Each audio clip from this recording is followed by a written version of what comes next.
Bueno, quiero darles a todos la bienvenida a este nuevo webinar de la Sociedad Ecuatoriana de Cirugía de la Mano. Creo que estamos en un momento a nivel mundial de reinvención de las sociedades, de la forma de hacer ciencia y de la forma de exponer la ciencia a nivel mundial. Y creo que eso nos ha obligado a digitalizarnos cada vez más.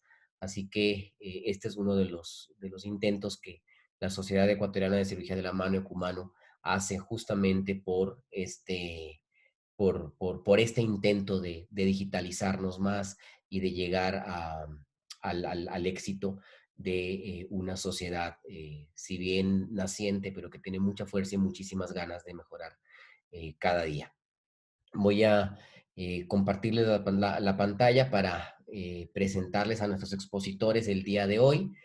Eh, Tenemos por el Ecuador, está el doctor Rodrigo Collago. Él trabaja en el Hospital Alcíbar en Guayaquil.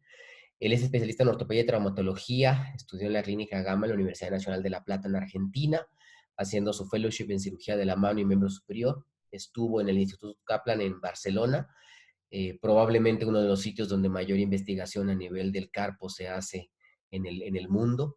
Y además estuvo también en el Instituto de Cirugía Plástica del doctor Del Piñal en Madrid. Rodrigo es muy probablemente uno de los cirujanos de mano más formados o mejor formados que tenemos en nuestra sociedad. Eh, lo mismo, tengo que hablar en los mejores términos siempre del doctor Alex Yuk. Él es probablemente uno de los ejemplos a seguir en la cirugía de mano a nivel mundial. Él, especialista en cirugía ortopédica y traumatología de la Universidad Autónoma de Barcelona, especialista en cirugía de mano y microcirugía con el Instituto Kaplan, médico adjunto del Hospital Universitario Vall d'Hebron y profesor asociado de la Universidad de Barcelona, además de ser examinador del European Board of Orthopedia y Traumatología. Entonces, realmente tenemos un panel de, de altísima calidad. Quiero agradecer a la casa comercial, a la empresa Acumed, que es la auspiciante del evento. Vamos a presentar esto gracias al apoyo que Acumed ha presentado o ha dado siempre a la Sociedad Ecuatoriana de Cirugía de la Mano. Quiero presentarles un pequeño video, es un video corto, justamente de la casa comercial.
Bueno, por último quiero hacer un último agradecimiento porque veo que está como asistente alguien que es conocido por todos, que es probablemente una de las personas que me dio a mí un gran empuje en cuanto a lograr el registro de la Sociedad Ecuatoriana de Cirugía de la Mano ante la Federación Internacional, que es el actual presidente de la IFSSH, el doctor Mar García Elías. Quiero agradecerle muchísimo porque sé que está conectado y la verdad es que contar con la presencia de alguien de ese nivel como asistente a uno de los webinars de la Sociedad Ecuatoriana de Cirugía de la Mano es realmente excelente.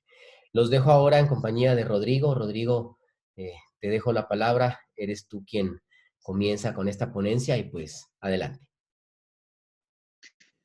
Bueno, muy buenas tardes a todos. Mi agradecimiento a la Sociedad Ecuatoriana de Cirugía de la Mano y a todos los que están participando justo en esta tarde. Y mi eterno agradecimiento por siempre al Instituto Kaplan y a todos sus miembros, el doctor Alex Yuk, el doctor Mar García Elías, la doctora Lugas, la doctora Carreño, a todos los que forman parte del Instituto Kaplan.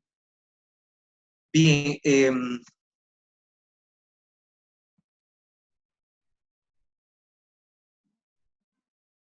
intentado eh, enfocar lo del tema de la fractura de escafoides, no tanto como una clase teórica que al final a cabo lo podemos ver en muchos lados, sino tratar de buscar quizás los puntos cruciales en cuanto a lo que conlleva a estar frente a una fractura de escafoides.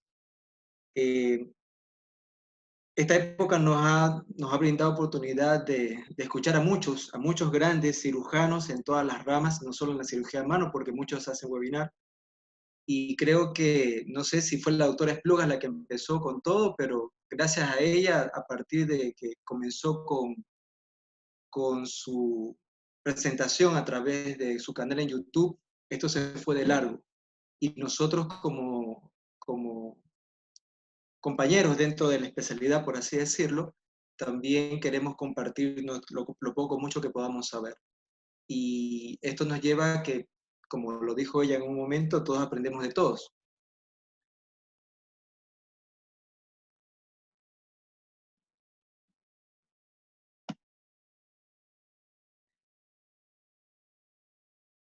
Está avanzando.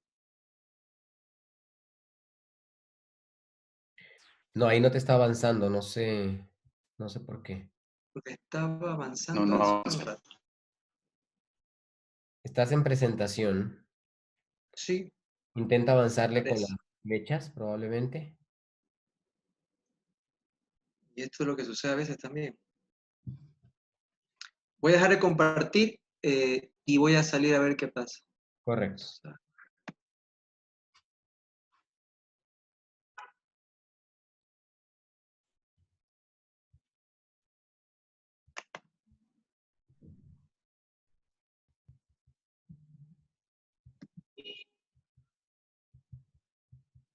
Ah,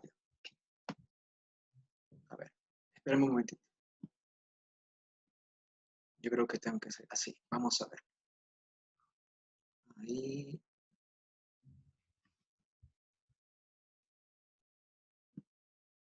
Bien.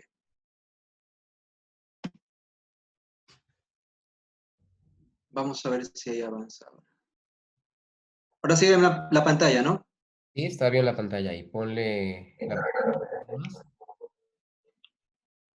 Bien. Entonces, el tema es mejorando el diagnóstico en las fracturas escafoides. Cuando intentamos hacer algo, siempre intentamos hacerlo mejor, ¿no? Cuando competimos, cuando hacemos algún tipo de actividad, la actividad del ser humano siempre ha buscado ir mejorando, poco a poco, hasta el punto de quizás llegar a ser campeones en algo o ser los mejores en algo. Y en la parte médica también es igual, al punto de que intentamos mejorar lo que hacemos justamente para darle una mejor calidad de atención a nuestros pacientes. Y eso va de la mano justamente con un mejor resultado. Ahora, ¿qué pasa con las fracturas de escafoides? ¿Estamos mejorando al tratar las fracturas de escafoides? Si nos ponemos a pensar de que estamos mejorando, significa que antes de eso no estábamos bien, significa entonces que estábamos mal. ¿Y por qué estábamos mal? Realmente porque las fracturas escafoides son un problema para todos los cirujanos ortopédicos, porque es muy difícil el poder diagnosticar de manera aguda todas las fracturas escafoides. Y a pesar de que se habla mucho, mucho sobre esto y se hacen estudios, trabajos y todo lo demás, siempre en las áreas de emergencia va a existir un grupo de pacientes en los cuales no va a ser posible llegar al diagnóstico. Algunos estudios inclusive mencionan que hasta un 40% de los pacientes con fracturas escafoides van a presentar ografías normales, con lo cual al llegar a una atención inicial va a ser muy difícil poder diagnosticarlos. Y por otro lado, inclusive hay casos o estudios que demuestran que justamente hay pacientes que el 80% son tratados de manera sobreestimada, pensando de que son pacientes con una fractura escafoides, llevando a una inmovilización que es totalmente inadecuada. Entonces, realmente es un reto. Eso significa entonces que el diagnóstico de una fractura escafoide es muy importante. Las fracturas escafoides representan el 2% de todas las fracturas de nuestra economía. Y su incidencia por 100.000 personas, dependiendo de las epidemiologías en algunos países, puede variar entre 12 a 49 por 100.000 habitantes. Si lo ponemos a analizar desde ese punto de vista, quizás podemos llegar a analizar que no son tan frecuentes, son muy pocas, frente a otras cosas que quizás en estos momentos nos preocupan más.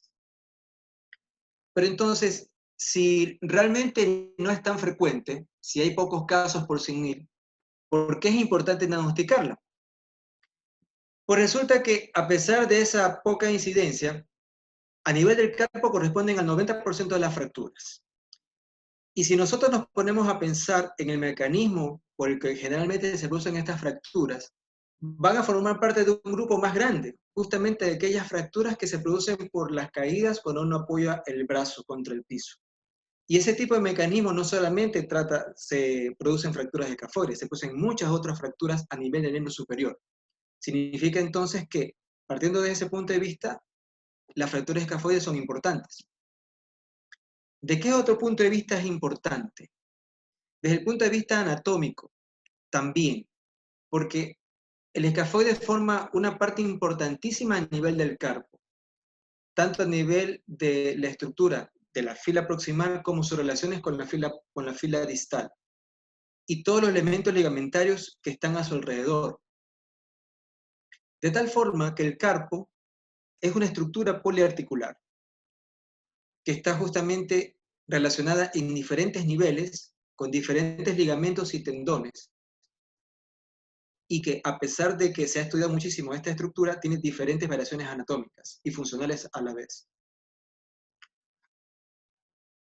El escafoides es un hueso que también tiene una vascularización muy peculiar, como muchos ya han leído y estudiado.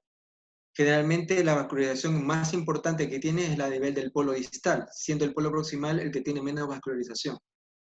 Pero aún así, el polo proximal presenta vascularización, no solamente que le llega directamente, sino a través de los ligamentos, principalmente el ligamento interóseo escafolunar, en su porción polar.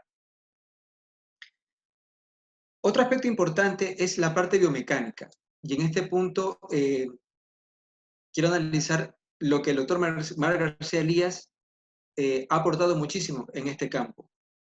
Él mismo lo ha manifestado que ha sido un camino bastante largo para poder comprender realmente cómo funciona el carpo, cómo se producen todas estas alteraciones que van a llevar a determinados aspectos que tienen que ver con la estabilidad del carpo y con la función del carpo. Cómo a través de todos estos estudios hemos podido determinar que no es solamente una estructura ósea, sino que también una estructura ligamentaria y una estructura de propiocepción que ayuda justamente al carpo a mantener su estabilidad. De tal forma que el escafoides, al estar ubicado en la fila proximal del carpo, se ve afectado por un sinnúmero de estrés y de tensiones que le provocan movimientos. que están relacionados junto con los movimientos que se producen a nivel de la fila distal del carpo. De tal forma que el escafoides está siendo sometido a cargas de tracción, a cargas de flexión, de extensión, de pronación y supinación. Por ejemplo, cuando tenemos una carga axial sobre el carpo, la primera fila del escafoides la primera fila del carpo se desplaza hacia cubital. El escafoides, que se encuentra hacia el lado radial, se flexiona y por acción de la fila distal del carpo se produce una pronación del mismo. De tal forma que del lado cubital, el piramidal sufre una extensión y una supinación.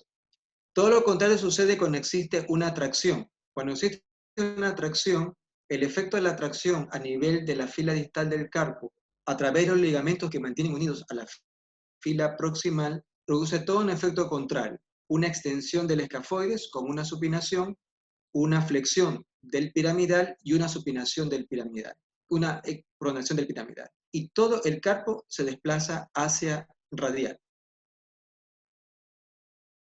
En esto tiene mucha importancia todos los trabajos biomecánicos que se han realizado en el instituto, en la Universidad de Barcelona, a través del Instituto Kaplan, ¿no? Y como pueden observar en el video, justamente cuando existe una carga axial sobre el carpo, se produce una supinación, una pronación justamente de la fila distal sobre la fila proximal del carpo. Entonces, todos estos efectos que sufre el carpo están mediados principalmente por el escafoides. De tal forma que el escafoides, si le sucede algo, cualquier tipo de alteración, tanto en su parte anatómica, en su parte vascular, en su parte ligamentaria, en su estructura, en sus relaciones biomecánicas a nivel del carpo, va a tener graves consecuencias. ¿Cuáles son estas consecuencias? A nivel de trauma, podemos desarrollar lo que se llama una artrosis postraumática. Y esa artrosis postraumática, cerca del 90% de las causas de una artrosis postraumática son debidas a alteraciones justamente que se producen a nivel del escafoides, como es las situaciones escafolunares, que justo nos van a llevar a una muñeca slack, o a la pseudoartrosis de escafoides, que nos va a llevar justamente a una muñeca snack. El año pasado, un trabajo de Katayama justamente evaluó retrospectivamente qué es lo que sucedía a nivel de la relación de la parte del radio distal con el escafoides. Y justamente encontró de que la alteración entre el ángulo radioescafoideo en aquellos pacientes en los cuales la superficie articular, la angulación molar que tenía el radio distal no se corregía adecuadamente, presentaban mayor incidencia de signos radiológicos de fracturas de artrosis a nivel del radio distal, a nivel de la relación radioescafoidea. De tal forma que esa relación que existe a nivel del carpo y la muñeca, mediado a través del escafoides, determina que el escafoides es un punto muy importante para que se eviten todos estos tipos de trastornos. De ahí la importancia. Significa entonces que si analizamos todo esto desde un punto de vista epidemiológico, anatómico, mecánico, vascular, y desde el punto de vista de salud pública, en cuanto a lo que se refiere a la parte preventiva, el poder diagnosticar de manera adecuada y pronta una fractura de escafoides es fundamental. Entonces, en base a todas estas situaciones, ¿cómo podemos conseguir mejorar el diagnóstico? Tenemos que tener una sospecha clínica.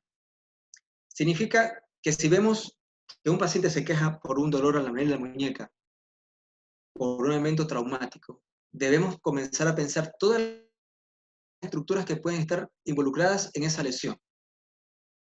Y nuestro examen físico va a ir dirigido a eso. Y complementando con esto, con el examen físico y la sospecha clínica, justamente los medios diagnósticos nos van a ayudar a poder determinar el diagnóstico adecuado. ¿Cómo va evolucionando la sospecha clínica? En la parte tecnológica, el grupo de Garala y el doctor Díaz en Reino Unido justamente analizaron en el 2016 cómo es el comportamiento epidemiológico en los pacientes que acudieron a la emergencia por un trauma a nivel de la muñeca. Recuperaron justamente las radiografías de casi 8.000 pacientes que habían sido sometidos a proyecciones radiográficas a nivel del escafoides.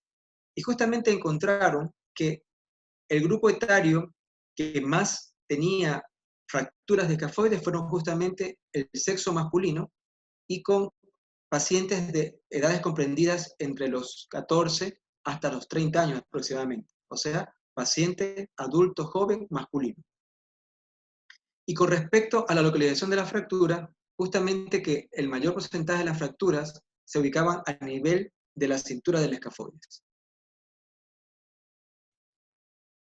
Con respecto al examen físico, muchos estudios han tratado de evaluar cuáles podrían ser las pruebas que podían darnos una pista diagnóstica o podían tener mayor prevalencia, justamente para mejorar la sospecha. En el estudio de Coray, que fue hecho en el 2009, justamente valoraron 10 pruebas o maniobras a nivel del escafoides, a nivel de la muñeca, en pacientes que sospechaban fractura del escafoides. Y encontraron que, por ejemplo, en este grupo de pacientes, la pronación del antebrazo y la actitud de pinza digital entre el pulgar y el índice tenían un mayor valor predictivo. Posteriormente, el grupo de Duckworth, en el 2019, intentó asociar otras situaciones, no solamente el hecho de las pruebas clínicas, sino también analizar el factor epidemiológico, de tal forma que en este corte prospectivo, justamente con pacientes que presentaban trauma a nivel de la muñeca, encontró que se asociaba siempre, había una mayor asociación entre los pacientes masculinos con traumas deportivos, y que justamente los hallazgos clínicos de dolor a la medida de la tabaquera anatómica, dolor en el tubérculo escafoides, aportaban un 91% de riesgo de encontrar fracturas a nivel del escafoides. ¿Qué pasa con los historiales diagnósticos? Existen muchos tipos de radiografías y proyecciones radiográficas que nos ayudan, pero las principales siempre van a ser la proyección en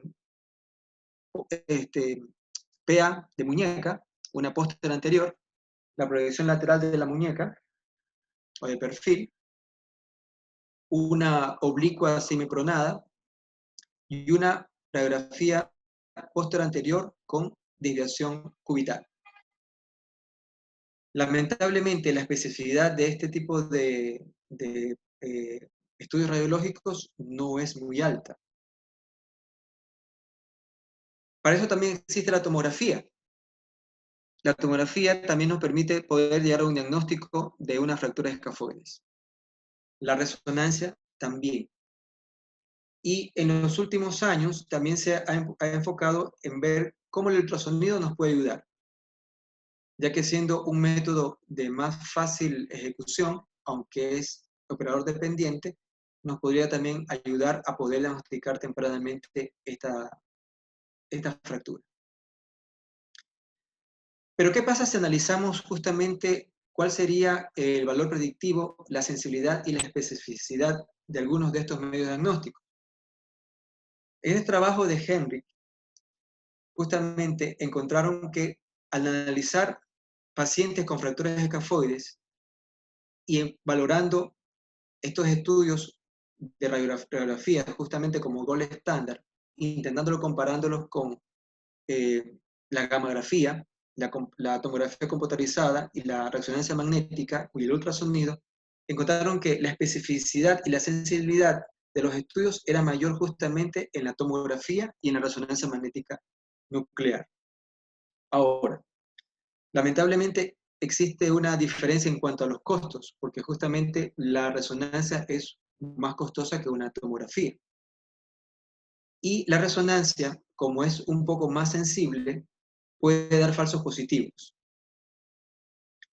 Pero si nosotros tomamos cada uno de estos elementos y los agrupamos, podemos mejorar el diagnóstico. De tal forma que si nosotros unimos la sospecha clínica, los datos epidemiológicos del paciente, el examen físico y las imágenes, vamos a mejorar en el diagnóstico. El grupo de Malie Valkenkamp en Holanda hicieron un trabajo en el 2015 justamente para poder implementar lo que se conoce como las reglas de Ámsterdam por respecto al nivel de la muñeca, intentando eh, evitar que se hagan demasiadas radiografías de manera innecesaria en los pacientes que sufren traumatismo de la muñeca. Justo dentro de ese trabajo de investigación, incluyeron también la parte del escafoides. Y a través de ese estudio prospectivo, que lo hicieron a nivel multicéntrico, intentaron analizar justamente los factores predictivos para poder determinar cuáles podrían ser los hallazgos clínicos que podrían determinar que un paciente pudiera tener fractura de escafoides. De tal forma que en este grupo de pacientes en los cuales se hizo el análisis clínico, determinaron justamente hacer las radiografías e inmovilizar a los pacientes. Y después de unas 2 semanas repitieron ciertos estudios, pero los estudios quedaron a consideración de cada hospital para poder determinar cuáles podrían ser los hallazgos clínicos que serían más predictivos justamente para poder determinar la existencia de una fractura de escafoides. La decisión clínica final se basó en 5 variables. El sexo, porque se daba mayormente en pacientes masculinos, el edema que se encontraba a nivel de la tabaquera anatómica, el dolor a la exploración en la tabaquera anatómica, el dolor que se presentaba justamente a nivel del borde radial cuando se producía una dilatación cubital de la muñeca, y cuando se efectuaba una compresión digital a nivel del pulgar que resultaba dolorosa. Al analizar estas 5 variables, se encontró que aquellos pacientes que presentaban estas 5 variables presentaban una reducción en la necesidad de hacer radiografías e inmovilización, porque justamente estos pacientes son los que tenían mayor incidencia en presentar una fractura a nivel del escafoides. Este trabajo llevó justamente a que se produjera una reducción en la utilización de las radiografías y de la inmovilización innecesaria cerca del 15%. Y encontraron también que aplicando este esquema, encontraban que podían reducir inclusive el 50% de aquellas fracturas que no habían sido diagnosticadas. De tal forma que si nosotros utilizamos los hallazgos de todos estos estudios, podríamos determinar que si tenemos pacientes masculinos que han tenido un trauma a nivel de la muñeca y que presentan justamente edema, dolor a nivel de la tabaquera anatómica, una desviación cubital dolorosa y una compresión a nivel del pulgar que también es dolorosa, serían pacientes que son candidatos a hacer una proyección radiográfica. ¿Qué va a pasar? Como la radiografía no es tan sensible, vamos a encontrar pacientes en los cuales no vamos a encontrar ningún hallazgo radiológico que nos vaya a sugerir una fractura. Pero esos pacientes, solamente por la clínica, deberían ser inmovilizados y deberían ser llevados a una nueva evaluación. Podría ser en una semana a 10 días para otra vez encontrar si estas maniobras son positivas o no. Ahora, si tenemos un paciente masculino en el cual encontramos cualquiera de estas pruebas que son positivas, podemos tomar 2 caminos. Volver a hacer las radiografías, pero probablemente no podamos encontrar nuevamente alguna imagen que nos dé una sospecha de que existe alguna fractura, o hacer inmediatamente una resonancia, la cual es mucho más sensible y más específica. Por otro lado, si nosotros encontramos que existe una fractura, en ese momento, de acuerdo a los trabajos, lo más adecuado sería hacer una tomografía, no una resonancia, porque la tomografía nos va a dar otras pistas justamente en el diagnóstico para poder determinar si esa fractura es o no estable, para poder de esta forma determinar cuál sería el tratamiento adecuado para este tipo de pacientes. Ahora bien, ¿qué sucede con el tratamiento? El tratamiento de las fracturas escafoides también han ido evolucionando. Desde la década del 80 hubo la discusión si había que colocar un yeso largo o un yeso corto, si había que incluir el pulgar o no había que incluir el pulgar. Y así a medida que pasaban los años, se fueron descubriendo muchas cosas y se fueron cambiando las modalidades de tratamiento. inclusive si la fractura debía ser fijada o no.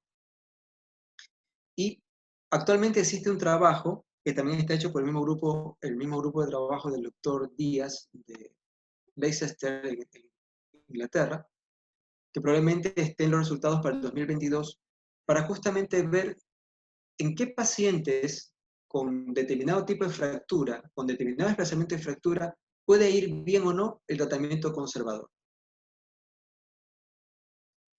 De tal forma que, ¿qué podemos llevarnos a la casa cuando nosotros tratamos de ir mejorando las cosas en nuestro quehacer médico?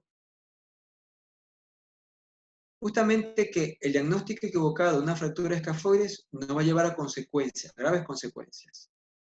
Que el resultado siempre va a ser la suma justamente de la sospecha clínica, del tipo de paciente que tenemos al frente, del examen físico que vayamos a hacer, y que eso tiene que ir correlacionado con los estudios complementarios que vayamos a realizar. Ahora, una cosa que he encontrado en mi práctica es que el acompañamiento es muy importante para mejorar el resultado de un paciente. A veces aquellos pacientes que no le hacemos un seguimiento son aquellos pacientes que se van a perder y que si tenemos nosotros la sospecha de que puede tener una fractura, no debemos dejar de pensar que puede tenerla y no debemos dejar de descartar realmente que la tiene. Obviamente que no vamos a poder hacerlo todo de manera perfecta, pero el hecho de que nos equivoquemos una, dos o tres veces, eso nos va a permitir que nosotros podamos mejorar, porque aprendemos algo nuevo siempre que nos equivocamos. El doctor Sidney Burwell, ya muchos años atrás, justamente comentó que lo que uno aprende ahora, después de algunos años, ya no va a ser igual, no va a servir. E inclusive los que nos lo enseñaron tampoco van a saber qué va a ser real o qué no va a ser real. Pero quizás lo más importante es qué es lo que nosotros hacemos para poder aprender. Porque al final y al cabo somos nosotros los que tenemos la motivación para poder aprender algo nuevo. Muchas gracias. Gracias a ti, Rodrigo. La verdad, interesantísimo el tema. Hay un par de preguntas, pero pienso que las hacemos todas al final, ¿cierto? Vamos entonces con Alex, creo, para la conferencia y luego de eso pasamos a las preguntas.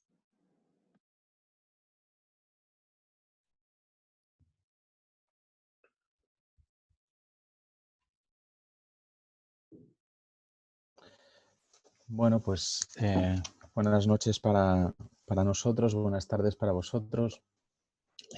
Cuando me comentasteis de hablar sobre las fracturas de escafoides,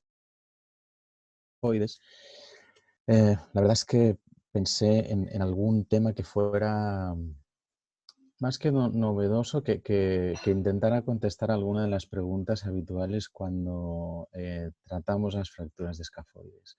Y de ahí salió esta presentación. Entonces, ya sé que es una forma un poco rara de empezar, pero si vosotros pensáis en un país, y no diré al azar, pero he puesto este, y pensáis en cuál es la capital, pues la capital la definimos como la población principal de ese país o de una provincia o de lo que sea, pero también se puede definir como una población que destaca pues, en algún aspecto o en alguna actividad. Entonces, si esto lo trasladamos al país del Carpo, esto es un corte de anatomía sacado de la Universidad de Barcelona, de la Facultad de Medicina, el grupo Manuel Llussà, pues en el país del Carpo, como dice nuestro amigo y mentor Marc García Elías, el escafoides es la capital. Entonces, como ha dicho Rodrigo, la mayoría de los problemas que tenemos en el Carpo tienen que ver con el escafoides o con lo que el escafoides tiene alrededor. Y con esto hay un porcentaje importantísimo de problemas resueltos. Entonces, estas son las 5 cosas que yo creo que se pueden, bueno, o que yo he considerado como posibles retos, ¿no? O como cosas a considerar. La primera es cómo podemos evitar las complicaciones cuando tratemos fracturas no desplazadas del tercio medio. La segunda es, de las fracturas del tercio medio que son inestables, cómo podemos ser menos agresivos al operarlas. Lo tercero es si existe alguna manera de detectar la consolidación de una fractura de escafoides.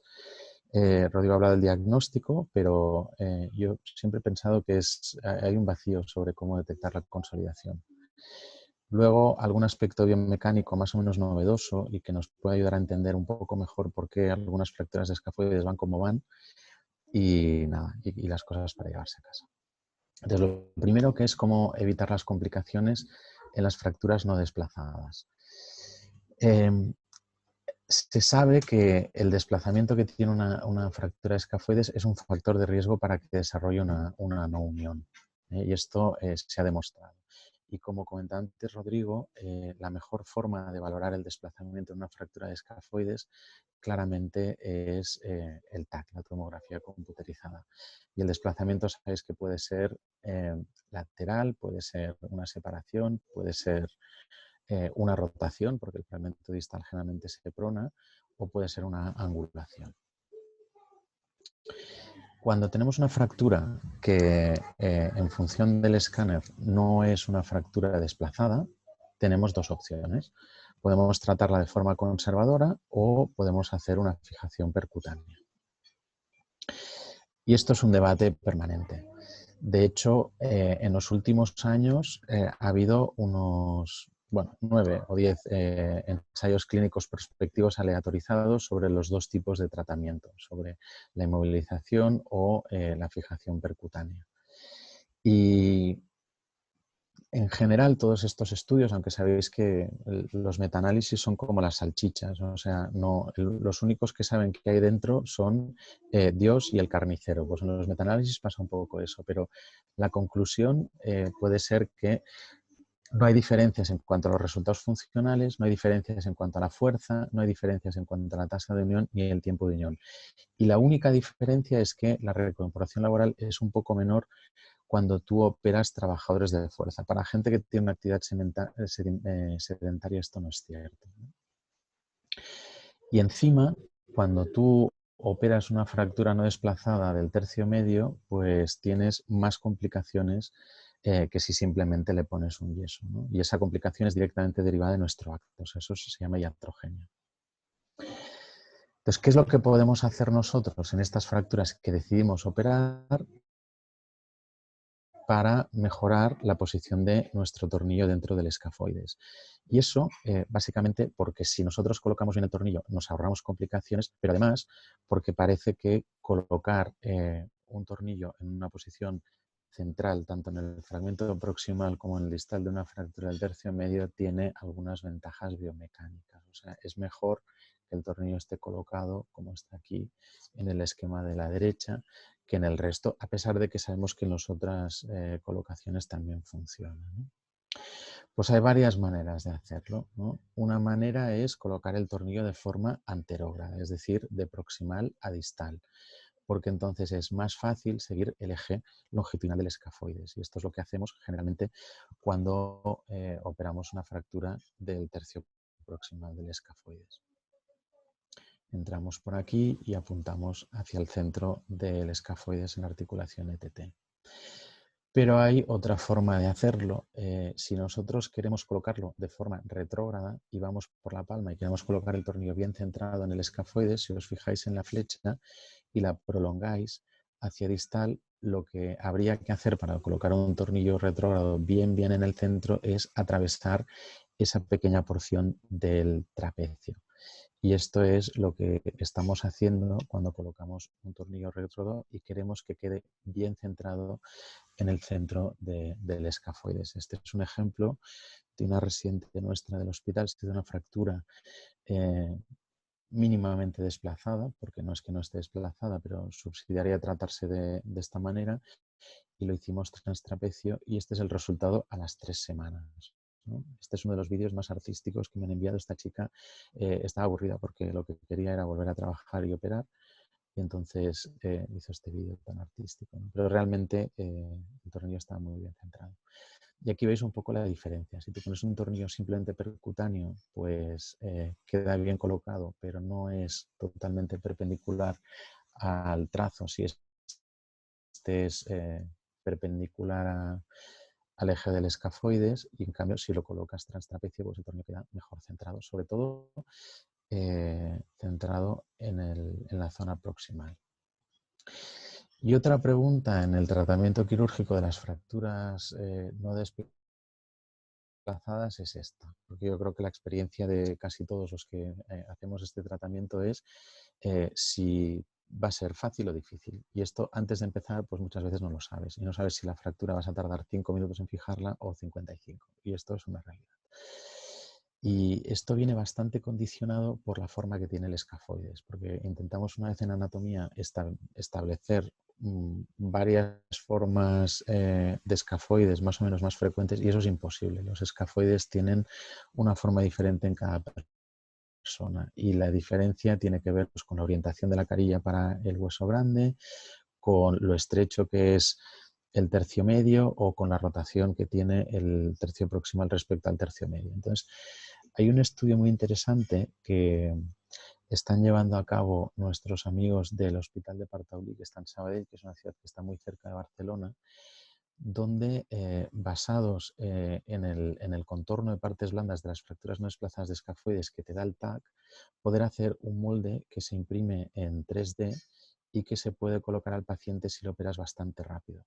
Y entonces este molde tiene un agujero por donde se puede colocar una aguja correctamente protegida con algo, con una bocat, por ejemplo, y como el molde se ha hecho para que la aguja vaya al centro del escafoides, pues esto te facilita muchísimo el colocar el tornillo de forma percutánea. Este es un vídeo donde está operando nuestro amigo Alex Berenguer. Esta que se ve aquí con la mascarilla bajada en el quirófano no puede ser más que el anestesista. Y aquí veis cómo con esta manopla hecha en impresión 3D, pues la aguja a la primera va en el centro del escafoides. Y esto, para en vez de tardar 55 minutos, pues tardar de media 15 para colocar el tornillo, pues me parece una herramienta estupenda. Y luego nos queda otra opción para mejorar nuestra fijación percutánea, que es añadirle a la fijación percutánea la posibilidad de ver directamente la fractura, y esto nos lo da la artroscopia. Y esto evidentemente se puede hacer. Esto simplemente para que veáis un ejemplo de cómo son las fracturas escafoides. Este es un vídeo de la persona que a mí me ha enseñado y me sigue enseñando a hacer artroscopia muñeca, que es Mireia Esplugas.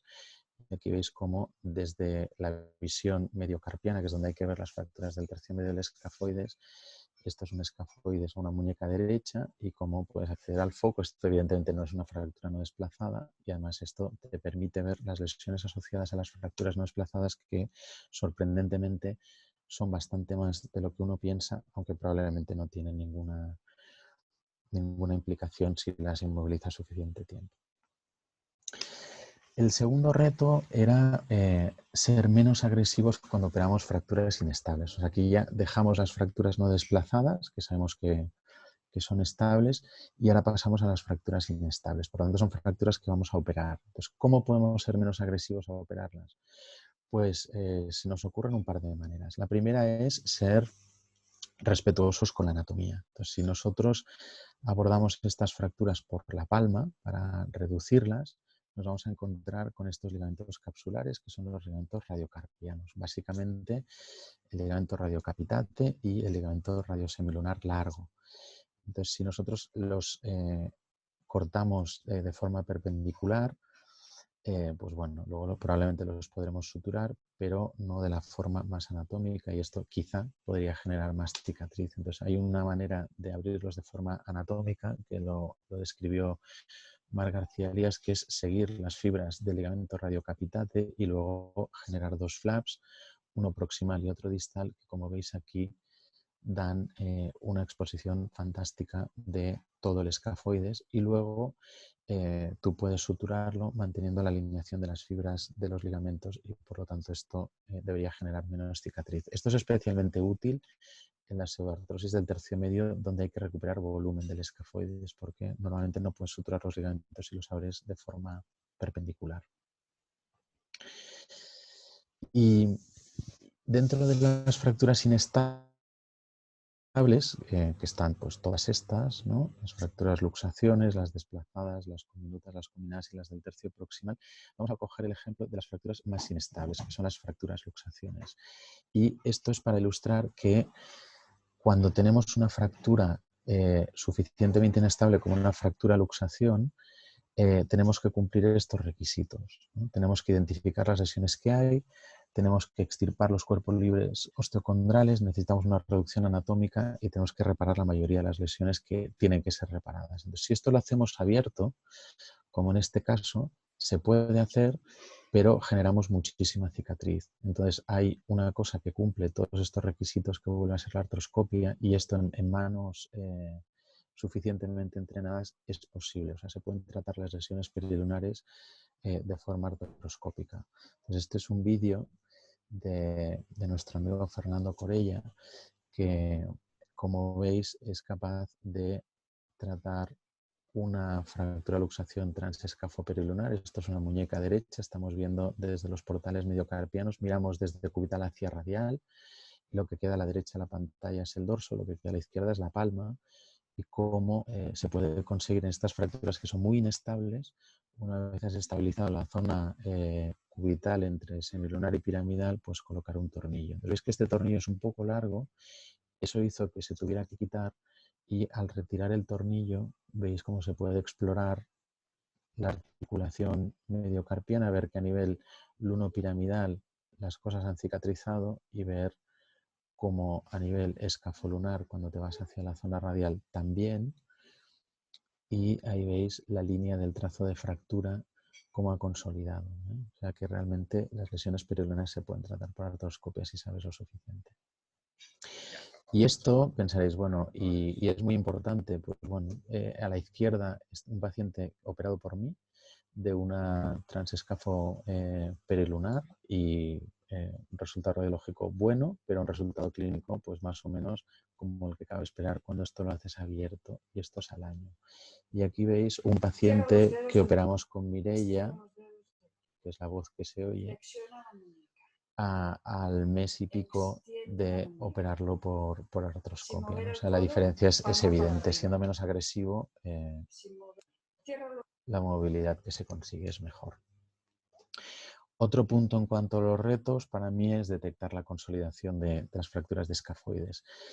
¿Y por qué? Pues porque cuando uno revisa la literatura y ve un poco lo que pasa en el día a día, las recomendaciones tradicionales que se dan, que están basadas en los signos de consolidación en la radiografía simple, lo que nos hacen es alargar la inmovilización. Les voy a poner un ejemplo, ¿no?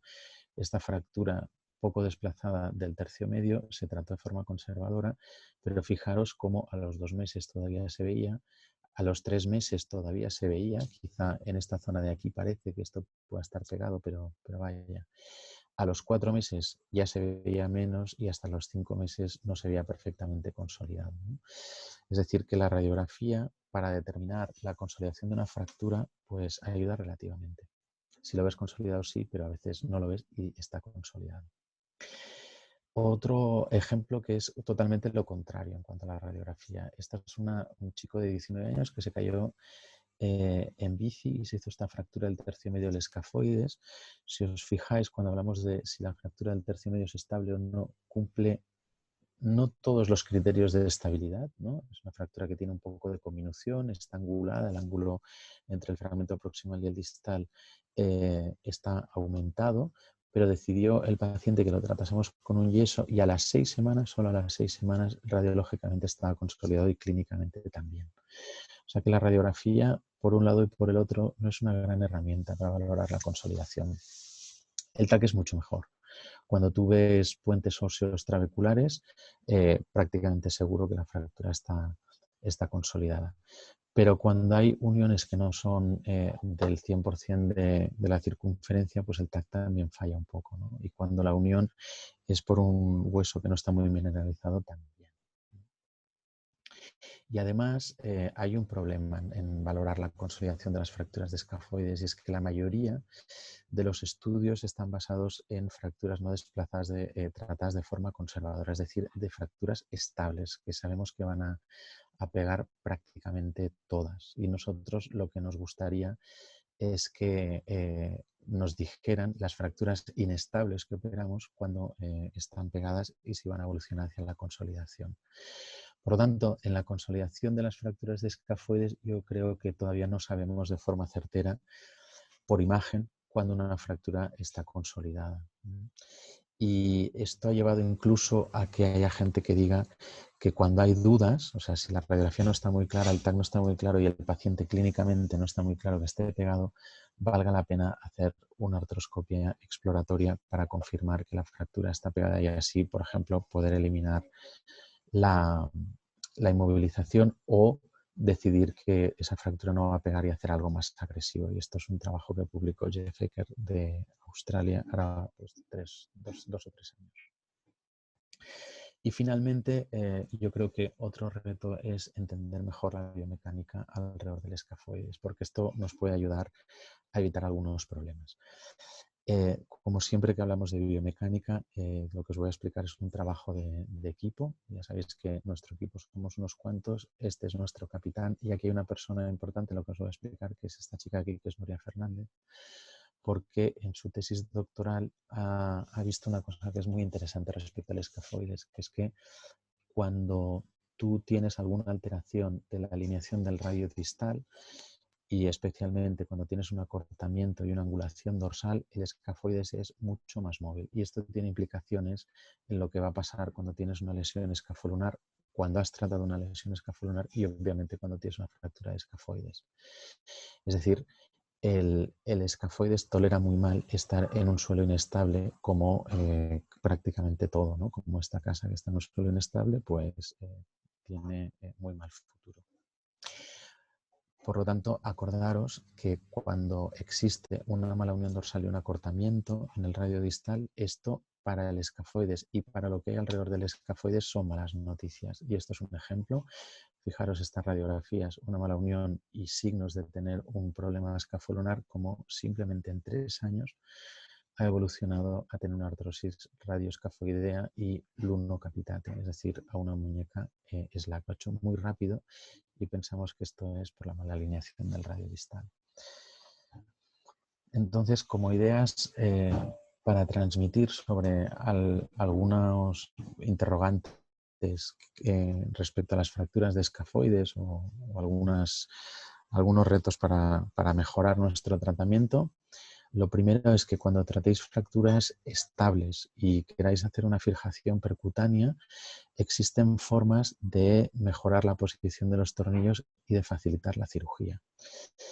La segunda idea es que cuando tenéis una lesión sobre la que hay que actuar y hay que lesionar las partes blandas por la cirugía, cuanto menor sea esta lesión, menos cicatriz vais a generar y por lo tanto más rápida va a ser la recuperación de la persona.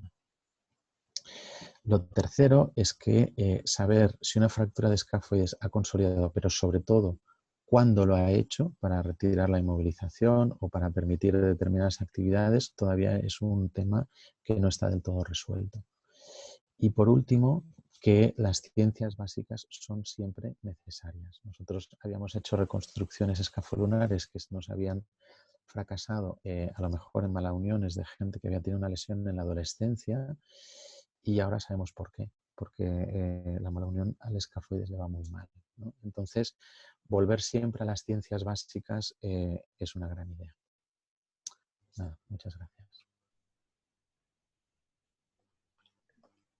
Muchísimas gracias, Alex. Una excelente presentación. Bueno, creo que podemos comenzar a dar un poco paso a las preguntas. Hay varias por acá que me llaman la atención. Vamos un poco con las preguntas, con las primeras que se presentaron para ver cómo las vamos resolviendo. Bueno, la primera que preguntan es, ¿qué tan frecuente es una fractura de escafoides en pacientes pediátricos?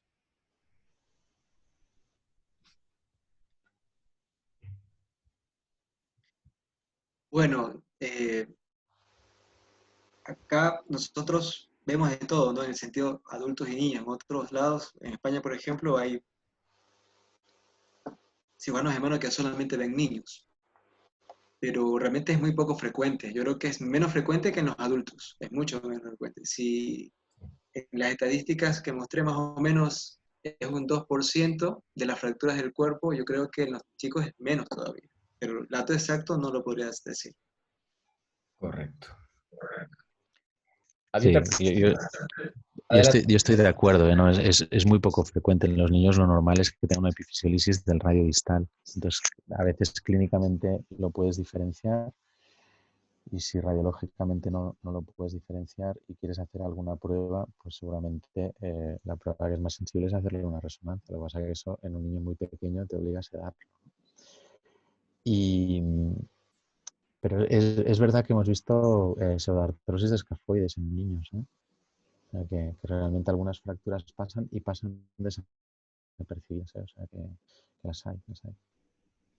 Sí, de acuerdo. No es muy frecuente, pero sí se presenta. O sea, no es que no existe. Sí, o sea, ahí hay que quizás un poco separar unas cosas. El paciente pediátrico llega hasta 14, 15 años, ¿no?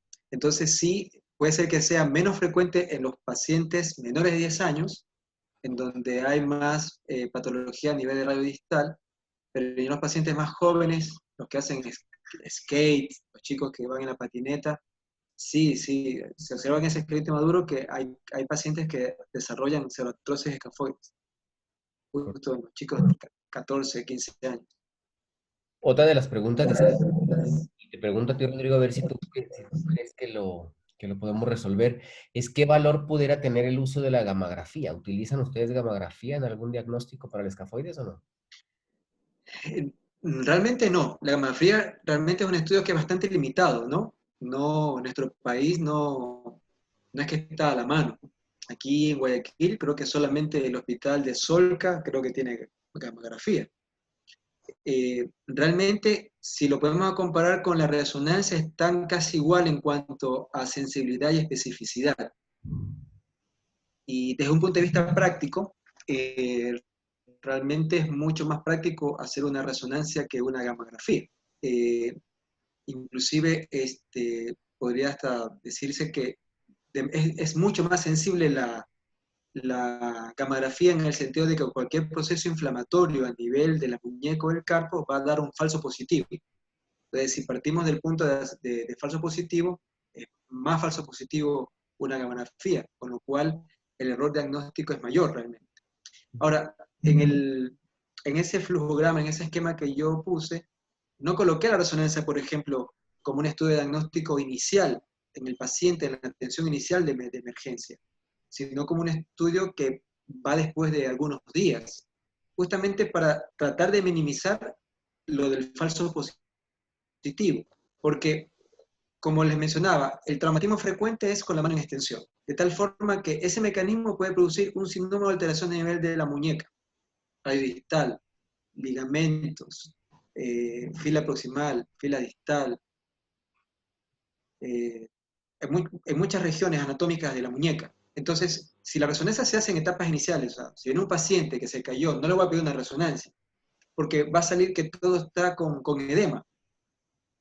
De acuerdo, totalmente de acuerdo. Entonces, no tiene valor diagnóstico. El valor diagnóstico está después de pasado una etapa inflamatoria. Aquí hay una pregunta para los que dice que con respecto a la consola... Ah, adelante, Alex. Sí, no, solo un comentario del tema de la gamografía, ¿eh? La gamografía es muy sensible, pero no te va a diferenciar entre si lo que tienes es un edema o lo que tienes es una fractura no desplazada o lo que tienes es una lesión o una sinovitis alrededor del escafoides, ¿no? Entonces, para detectar una lesión completamente oculta te va a decir que hay algo, pero no te va a decir qué es lo que tienes que hacer. Nosotros no lo utilizamos. Demasiado sensible, pero muy poco específica. Exactamente. Ujú. Con respecto a la consolidación, ¿qué porcentaje de puentes óseos visibles en la tomografía considera necesario para que sea estable? Es una pregunta con un poco de trampa. Eh, bueno, normal. Pero, mira, hay una cosa que es interesante respecto a lo de los puentes óseos. Y esto está bastante bien explicado en los trabajos del grupo en Nottingham, ¿eh? y del Reino Unido, los de Joe Dias. si en el escáner se ven puentes óseos, ni siquiera hablando de porcentajes, si se ven puentes óseos, esa fractura está consolidada o va a consolidar o va a acabar de consolidar. Con lo cual, si ves algún puente óseo, da igual el porcentaje, la fractura o está pegada o va a pegar sin ningún problema. Otra cosa es si con el porcentaje de puentes óseos tú te atreves a dejar que el paciente haga de todo. Pero respecto a la consolidación, mientras veas, es suficiente. Una de las críticas al TAC es que le cuesta a veces ver mucho el hueso mineralizado y la consolidación, pero si ve, es que hay. Correcto. En el caso de que no se pueda determinar la consolidación de la fractura, ¿hasta cuánto tiempo deberíamos esperar y cuál sería la indicación quirúrgica en el caso de una consolidación retardada?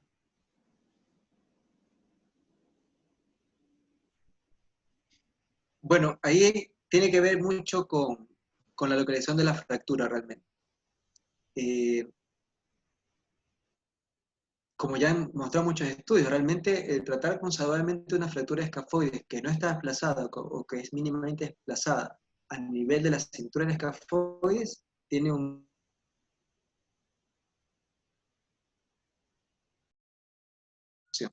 el tema se complica justamente en el polo proximal, porque justamente entre más proximal es la fractura, puede llegar a ser más o menos estable.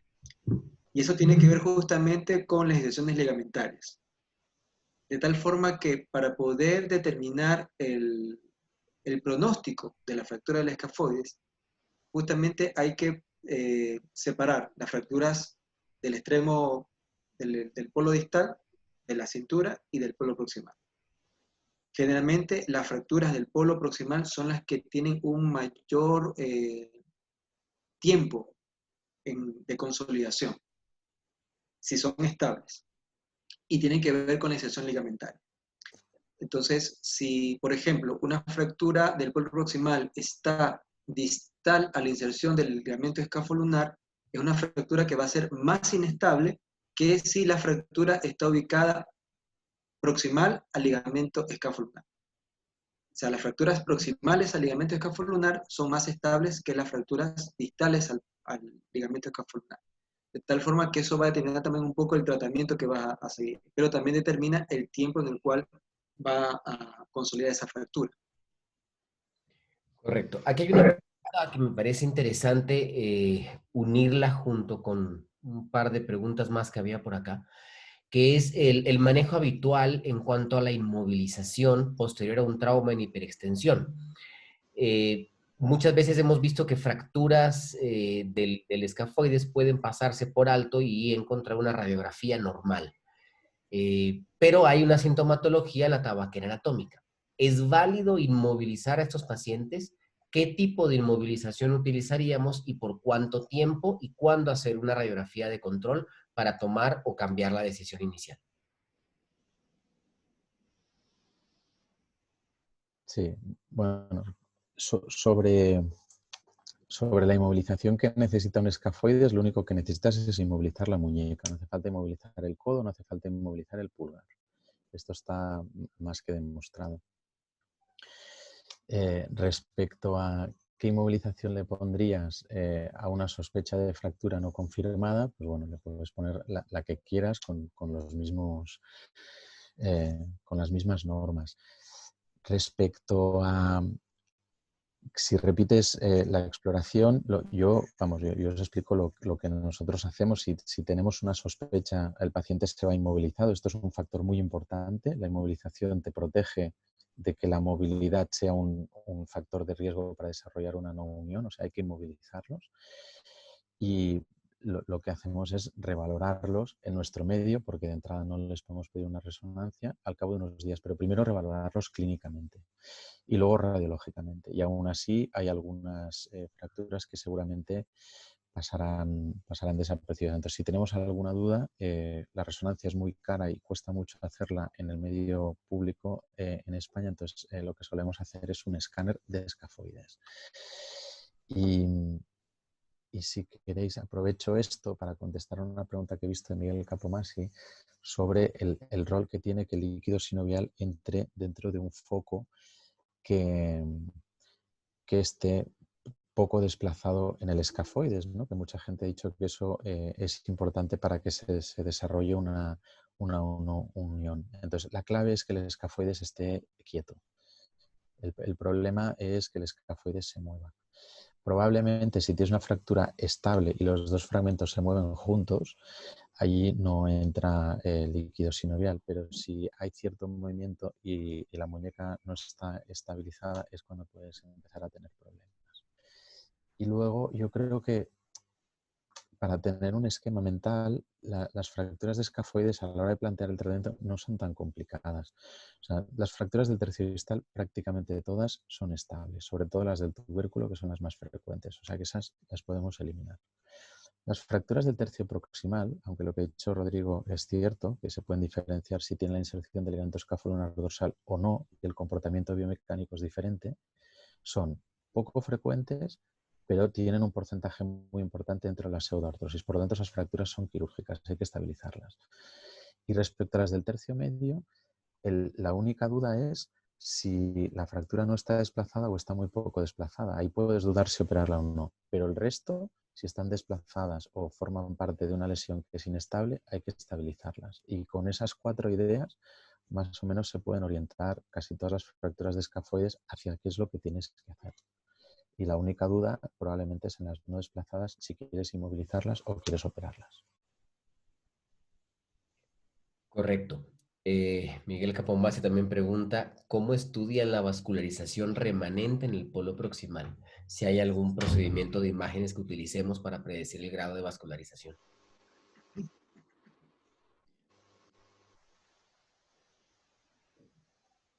Rodrigo.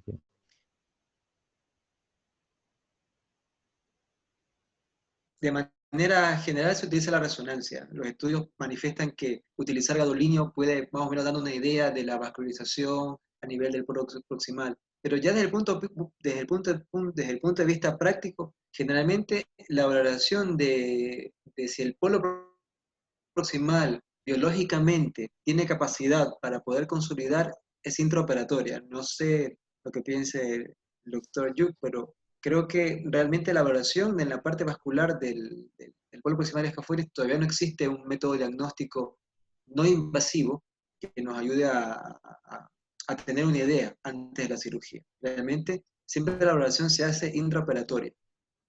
Y en ese momento, bueno, cuando uno ya decide tratar a un paciente con una psoriasis del escafoide, del polo proximal, siempre va con 1 o 2 planes quirúrgicos en la cabeza, pues, ¿no? Y siempre se rige por protocolos. Por ejemplo, no, si tuviera un paciente con una psoriasis del polo proximal del escafoide, yo no le indicaría, sabe que tiene que hacerse un injerto vascularizado del cóndilo medial. Eso no le indicaría, porque tengo que yo ver la capacidad que tiene el fragmento biológicamente para poder consolidar. Y eso realmente se lo hace intraoperatoriamente. Sí, yo creo que aquí, perdona Fidel, no sé si querías decir algo. Adelante. No, que es un escenario diferente, ¿eh? O sea, el estudio de la vascularización del polo proximal tiene sentido en las no uniones, no en las fracturas, ¿no? Y yo estoy de acuerdo con Rodrigo que ojalá hubiera algún método preoperatorio para conocer la vascularización del polo proximal, porque eso es una de las cosas que condiciona el resultado de la cirugía de la pseudoartrosis del tercio proximal, pero no hay ninguna infalible. Ni la gammagrafía, bueno, si en una radiografía tú ves un polo proximal fragmentado, pues claro que está necrótico, ¿no? Pero si lo ves entero no lo sabes. Y en cuanto a la resonancia con gadolinio, nos encontramos, también hicimos muchas y vimos muchas, que no siempre quería decir que el polo proximal tuviera hueso viable, si captaba, ni quería decir si no captaba que el polo proximal estuviera para tirarlo a la basura. Entonces yo creo que no hay ninguna, yo creo que es el aspecto intraoperatorio, sí, totalmente. Tengo una pregunta que me llegó un poco por interno, en la cual me preguntan si en el caso de una luxación transescafoidea, va a aumentar o no el porcentaje de pseudoartrosis. Supongo que es obviamente haciendo un tratamiento adecuado en ese momento con reducción y fijación. Es decir, si por el hecho de tener una lesión perilunar, esa fractura escafoides, aunque esté tratada, es más fácil que no pegue Exacto. y aunque esté correctamente tratada. Hombre, sobre el papel, sí, en las transescafoperilunares pasa que la fractura es muy inestable, pero además que suele tener conminución, ¿eh? Suele haber algún fragmentito, especialmente en la zona radial, y a veces hemos llegado a poner injerto en la fase aguda. Pero por lo general, si tú la estabilizas en el contexto de lesión tan importante que hay, donde lo que puede ocurrir es que aparezca una pérdida de movilidad más que una rigidez, tampoco hemos visto muchas pseudos después de transescafos, ¿eh? No demasiadas, curiosamente, pero si la tratas bien, no demasiadas.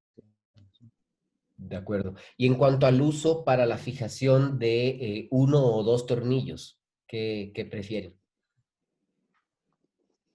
Yo creo que para fracturas de escafoides debe basarse igual los preceptos como cualquier otro tipo de fractura. Todo depende de la estabilidad. Entre más inestable es una fractura, hay que darle más estabilidad. Si una fractura es conminuta, es más inestable. Significa entonces que a ese tipo de fractura tendré que darle más estabilidad. Obviamente estamos hablando de un hueso en el cual si vamos a colocar un tornillo de 3 milímetros, tenemos un espacio en el cual no va a poder entrar 2 tornillos de 3 milímetros. Vamos a tener que usar tornillos mucho más finos. Pero el hecho de usar 1 o 2 tornillos, más que todo tiene que ver con el tipo de fractura en cuanto a su estabilidad. 2 tornillos brindan mucho más estabilidad. Inclusive en el mercado, nosotros no tenemos acá en Ecuador, pero en el mercado también ya se promocionan placas para tratar las fracturas de escafoides. Y justamente va por ese rumbo de tratar de darle más estabilidad. Pero debemos recordar que siempre va de más a menos. O sea, más frecuente es una fractura a nivel de la cintura, que es más frecuente que sea estable. Es menos frecuente una fractura del proximal y que también es menos frecuente que esa fractura pueda llegar a ser una consolidación, puede tener consolidación o no, dependiendo de dónde esté localizada, de acuerdo a la parte ligamentaria. Y de la misma forma, una fractura conminuta del escafoides no es que no exista, pero es menos frecuente. Yo justamente leí el artículo de Herbert cuando hizo su clasificación, y en la clasificación inicial tenía el tipo 5. Y si ustedes revisan los libros actuales de cirugía de mano, ya no existe, porque justamente Herbert encontró, creo, no recuerdo bien ahora el artículo, pero encontró creo que 1 o 2 casos con ese tipo de fracturas, porque la aclaración de Herbert justamente la hizo en base a las fracturas que él tenía, que había acumulado y que había analizado como el patrón de fractura. Entonces, imagínense en el punto de que ya las nuevas publicaciones, los nuevos textos, ya no mencionan a la fractura, por lo menos en la creación de Herbert, esa fractura con un tercer fragmento o con minución. De lo de los 2 tornillos que preguntabais, la única ventaja se ha demostrado en el laboratorio, ¿eh? Biomecánicamente el escafoide se comporta mejor si hay 2 tornillos que 1. Pero es que hay escafoides que son muy estrechos en la cintura. Entonces, a veces ya cuesta poner un tornillo, pues poner 2 ya no te cuento. Entonces, yo sí, vale, si puedes poner 2, estupendo. Esta semana operamos unas adaptadores de tercio proximal que le pusimos 2 tornillos pequeños, pero vaya, tampoco creo que en la clínica se haya demostrado que sea mejor. Si puedes, estupendo, y el escafoides lo permite y tú eres suficientemente hábil, pero si no, tampoco vas al infierno a los cirujanos, creo. De acuerdo. Hay algunas preguntas más acerca de pseudoartrosis del escafoides, pero creo que eso ya es un tema para otro webinar completo. Ese es un tema muy amplio. Estamos, yo creo, con el tiempo bastante ya estrecho. Creo que ya va siendo hora de finalizar. Por último, quiero agradecerles muchísimo, agradecer mucho a Rodrigo por todo el contacto, por todo el apoyo que nos ha dado. Agradecer muchísimo a Alex también, una conferencia excelente, espectacular. Agradecer a los más de 170 asistentes que hemos tenido el día de hoy, especialmente al doctor Omar García Elías como presidente de la Federación Internacional de Cirugía de la Mano. Y por último, quiero dejarles una invitación a los próximos eventos de la Sociedad Ecuatoriana de Cirugía de la Mano, eventos que, denme un segundito, eventos que estamos organizando de manera pronta. Entonces, agradecerles, como les decía, a nuestros dos conferencistas del día de hoy e invitarlos al próximo curso. Este es un curso virtual, actualidad en lesiones del extremo distal y de antebrazo. Comenzará el día martes 26 de mayo a partir de las 19 horas, 7 de la noche, hora de Quito. Tenemos expositores invitados. Van a ser un total de 4 sesiones. Para inscribirse deben ingresar a esta, así que si tienen, pueden hacer un print screen para que tengan la dirección completa y puedan ingresar. Y si no, en todo caso, es fácilmente, nos pueden seguir a través de nuestras redes sociales. Ahí abajo están todas las que tenemos: Facebook, Instagram, YouTube y LinkedIn. Y nuestros correos, info@cumano o presidencia@cumano.org, y a través de eso les enviaremos los links para que puedan hacer la inscripción en el curso. Las personas que asistan a los 4 módulos del curso tendrán un certificado de asistencia. Así que pues, con eso quiero dejarlos. Muchísimas gracias nuevamente a nuestros dos expositores de hoy. Gracias a toda la junta directiva de la Cumano, que me han dado un apoyo inmenso para la realización de estos cursos. Muchísimas gracias. Gracias a ustedes. Gracias. Muchas Doctor. gracias. Gracias. Serán siempre bienvenidos acá en Ecuador. Un abrazo grande desde la mitad del mundo. Cuídense todos. Gracias, cuídense. Adiós, Alex. Buenas noches.